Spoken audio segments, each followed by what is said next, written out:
Japreza wapiwa $150,000 yaari kufanira kunokolekta musi waari kunotora mota yake mushure mekunge vanhu vamuseka kuti tendera chiko sewiki newo achibva avapraiza. Uye zvaitwa zvakare kuna ZANU-PF Youth anonzi Mukungunugwa uyo akaenda kunotora C class yake akapfeka madhumbu vanhu vakamuseka. Saka sei vari kuti ivo he is rising above criticism, vari kuda kutosvotesa vanhu vati izvo hanze 15,000 comments muchituka mwana wevanhu guys kuti why waremekedza sei. Muneshuwa imi. Anyway, rimwe zita rangu ndinonzi Chiranga Mapenze, so I'll do the maths. 15,000 comments times $10 pamunhu wese akakomenta. Sorry to my brother. Saka zvareva kuti $150,000 in cash musi waanonotora mota yake kwa Victor. Ndimi makandidena ndinyerere zvangu. Hapana zita randataura. Asi ini ndiri mukuru handitaure zvokunyeba. So mukomana ari kunze aende kundoona Victor apiwewo present yake. Guys, tichazvirega zvokuramba tichitukana nevanhu. Zvatozora tichikomenta pane vamwe vanhu vakatombokomentawo zvakatonakawo, asi because vakatokomenta mukomana ari kutondopuwa zimari rake. Guys, January wadigwa shuga, kudirwa shuga chaiko chaiko, zvekuti ukangotuka munhu wotonzi toda kukusvotesera izvozvo. Zvakaoma. Baba veJohani Masowe wechishanu ava vativo vari kurise above criticism. I've learned with profound concern the spurious online comments, insults and malicious criticism against Comrade Mukungunugwa for his personal choice of clothes when he gracefully collected 2020 Mercedes-Benz C220.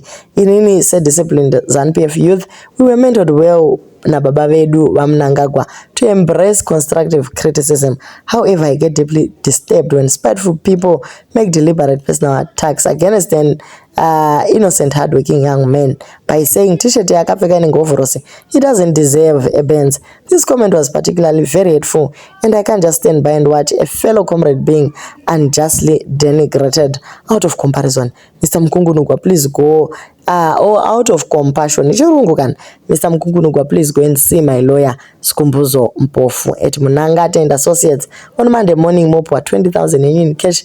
I'm confident this will be enough to buy new t-shirts that don't look like overalls. Murikuto zvitaura kuti murikuto bvumirana na vanhu kuti anga katopfeka overalls. Saka 20,000 iyi hanzi mukomana enda kushopping. Zvauriwe Mukungunugwa womanya kubero wondofukura dzeMozambique. Aiwa tazviramba kana munhu apiwawo 20 gida. Aiwa munhu ngaamanye oto chaya road akananga kuSouth Africa. Amenoka kana kune malocal traders ikoko usatengewo kazvemustriti semunhu anenge ambinga uchiburuka Mercedes kudai so wakarovawo t-shirt kwayo. Please musatengedze bhora dzemukomana Weleno Perishi uya. I will also make sure when I travel, I will also personally shop for him and ensure the clothes I choose for him will befit those of a person who drives a Mercedes-Benz. Zvangoratidzawo sewiki nokuti vari kutobvumiranawo nazvo. Hey, akana vakushope gwaka mukungunuza ava vachange vakupfeka gucha udino gucha imi kani aiwa ticha kwauyu mukomana wemaguchi kwaye wakazombonyaradzwa guys.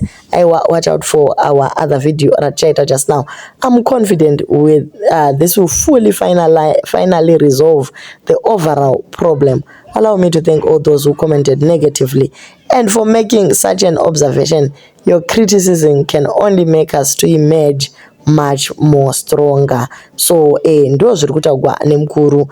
Pane vari kuti vedu vemukuru ini ndiri muHarare ndabva kwaMutare nemango dzenyu ndokuonawo papi maybe ndingatowanawo something kubva kwamuri sei. Kozouyawo vamwe vanyorawo tsamba yavo open letter mucomment section imomo vakati I'm writing to express my heartfelt appreciation for your kind gesture towards the Honorable Mukungunugwa.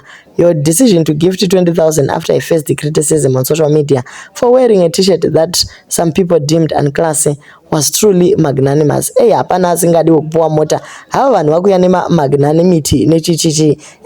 Tsamba yacho yakati rebei.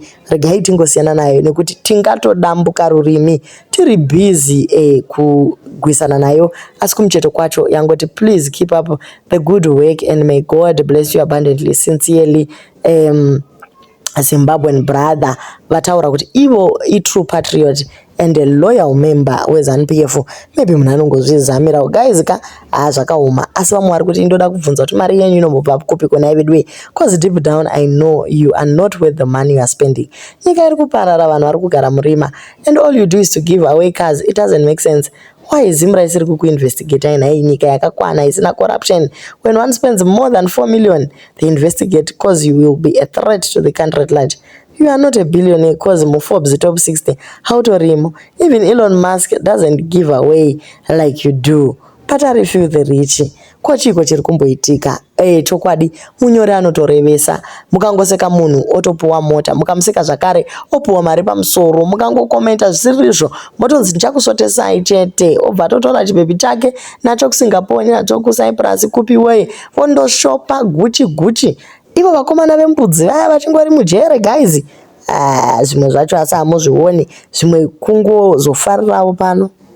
Vanhu vachitenda, tokutendai sei, kungozviedzerawo, but senyika guys ka hazvizodiwo kudaro. Vamwe vari kuti imbavha, vamwe vari kuti tinonetseka guys nemari yevanhu, sei kuti chidaro, kuti azoiwana kupi, ko paaiva achitambura hatina kumboona wani munhu akambonetsekana kuti nhamo yemunhu inombobva kupi chaizvo.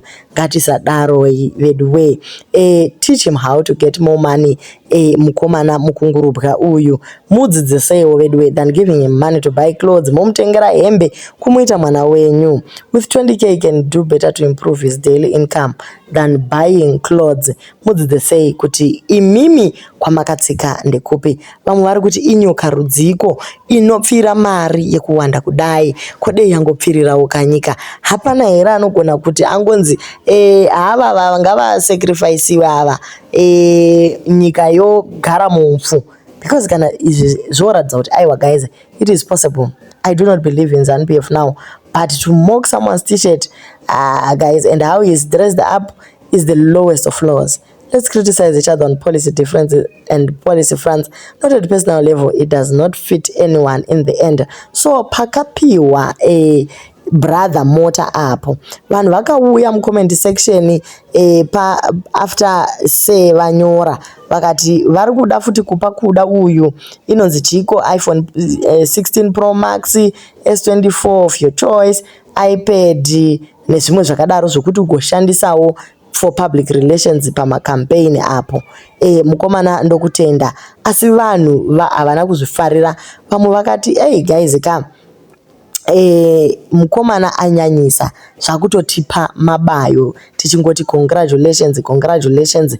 Vamwe vakati haiwa unoita semunhu ari kuenda kunosakura kumunda, kupfeka kurudziko kwakadaro kwekuti munhu anoita kunga akapfeka chihovhorosi itisheti rudzi. The thread went on and on and on, vanhu vachimukriticize zvekuti by the end of the post panga pasina zvekutenda kuti sevekine muri mukuru. So zvimwe zvacho ndozvinoratidza kuti vakazosvika pakurwadziwa kuti veduwe isusu vanhu veZANU-PF totopfekawo mahovhorosi wani kwezvakagoshatei, asi hatifaniri kutukana nezvatiri personally tichinzi kwai nekuti iye munhu anobelieve in something that is different. Ndosaka vazoya to his defense nekutomupa mari kuti vanhu vese vabve vangokaura hanzi gore rino muchati guta, aiwa tichavaguta se. Izvezvi regai ndingoti makorokoto se naLulu Muteke koko kwamuri mogona ndopuwa jero. Mukangondituka ipa veduwe kana mukangonditukawo mucomment section ndobva ndangonziwo $10 pamunhu.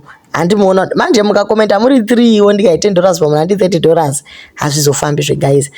So ndonyaya yatiinayo pano. Se vari kuti mukangocriticize anyone handinofarira, aiwa muchandiguta, ndicharamba ndichingovapa kusvika manyarara.